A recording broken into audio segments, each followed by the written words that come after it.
Hi everyone, I'm Dr. Bandhanika Madhuri, working consultant in Harika ENT Care Hospitals, Vanasthalipuram branch. Previous videos lo manam causes and diagnosis of vertigo chusamu. Today treatment ela untudo telusukundam.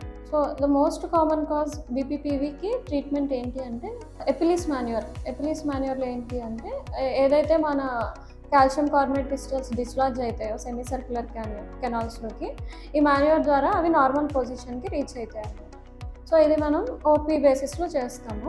And after that viral infections ఏంటి అంటే mainly vestibular neuritis and labyrinthitis. So ఇందులో మనం depending upon the severity of the infection and severity of the symptoms broad spectrum యాంటీబయాటిక్స్తో treat చేస్తాం పేషెంట్ని. After that vestibular sedatives like dimenhydrinate కానీ prochlorperazine కానీ prescribe చేస్తాము. అండ్ దీంతో పాటు బెడ్ రెస్ట్, ఇమ్మొబిలైజేషన్ ఇవన్నీ ప్రిస్క్రైబ్ చేస్తాం. Coming to Meniere's disease main ఏంటి hearing loss and fullness and vertigo.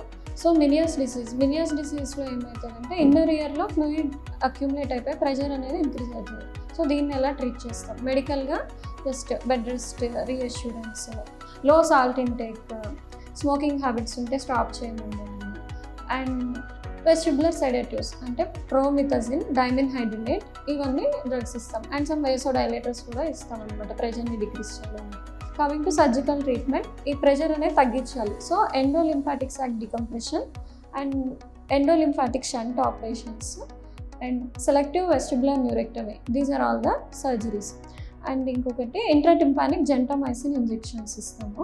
దీనివల్ల కూడా ఫ్లూయిడ్ ప్రెషర్ అనేది డిక్రీజ్ అయ్యి సిమ్టమ్స్ అనేవి సబ్సైడ్ అవుతాయి. So coming to other causes, any tumours of the eighth nerve, acoustic neuroma అట్లా కేసెస్లో అయితే మనం direct surgical approach, middle fossa approach or posterior fossa అప్రోచ్తోని సర్జరీ చేస్తాము. Or translabyrinthine approach, 3 approaches ద్వారా సర్జరీ చేసి ట్యూమర్ అనేది రిమూవ్ చేసేయచ్చు.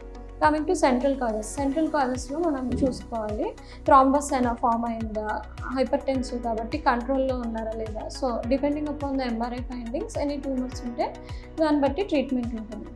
సో దీన్ని బట్టి ఏదైనా సరే మనం ముందుగానే వర్టిగో అనేది కొంచెం ఐడెంటిఫై చేసుకుంటే సివియర్ కాంప్లికేషన్స్లోకి ల్యాండ్ అవ్వకుండా ట్రీట్మెంట్ ముందుగా తీసుకుంటే బెటర్.